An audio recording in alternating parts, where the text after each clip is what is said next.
Shalom Bapak Ibu Saudara yang terkasih, kita akan merenungkan firman Tuhan hari ini dengan tema anugerah Tuhan menjadikan seseorang memiliki hati untuk memberi. 2 Korintus 8 ayat 1 sampai ke 5. Saudara-saudara, kami hendak memberitahukan kepada kamu tentang kasih karunia yang dianugerahkan kepada jemaat-jemaat di Makedonia. Selagi dicobai dengan berat dalam pelbagai penderitaan, sukacita mereka meluap, dan meskipun mereka sangat miskin, namun mereka kaya dalam kemurahan. Aku bersaksi bahwa mereka telah memberikan menurut kemampuan mereka, bahkan melampaui kemampuan mereka.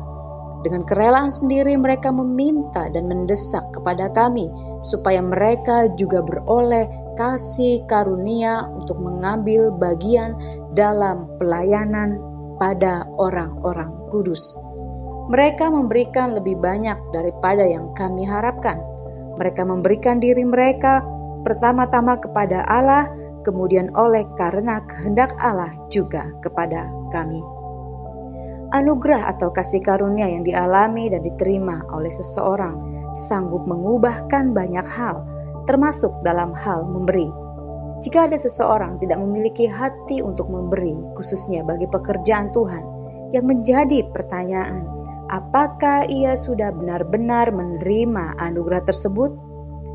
Tentunya setiap pemberian kita, bahkan nyawa sekalipun, tidak akan dapat membalas atau menyamai besarnya anugerah yang telah kita terima. Namun sudah semestinya, ketika kita mengalami anugerah, maka ada hati yang mulai digerakkan oleh Roh Kudus. Salah satunya hati untuk memberi, hati untuk mensupport pekerjaan Tuhan. Ketika Roh Allah menggerakkan hati kita untuk memberi lebih banyak bagi pekerjaan Tuhan atau pelayanan, apakah yang menjadi respon kita? Kita akan belajar dari jemaat Makedonia bagaimana mereka meresponi anugerah Tuhan atas mereka. Bagian yang pertama, walau dalam penderitaan, sukacita tetap meluap. Ayat yang kedua, sukacita jemaat Makedonia bukan ditentukan oleh keadaan, tetapi karena ada Kristus dalam hidup mereka. Tekanan yang mereka alami karena iman kepada Kristus tidak bisa mencuri sukacita yang ada di hati jemaat Makedonia. Bagian yang kedua, walaupun miskin namun kaya dalam kemurahan. Ayat kedua dan ayat yang ketiga. Kemiskinan yang dialami oleh jemaat Makedonia bukan miskin mental atau rohani, tetapi miskin secara ekonomi.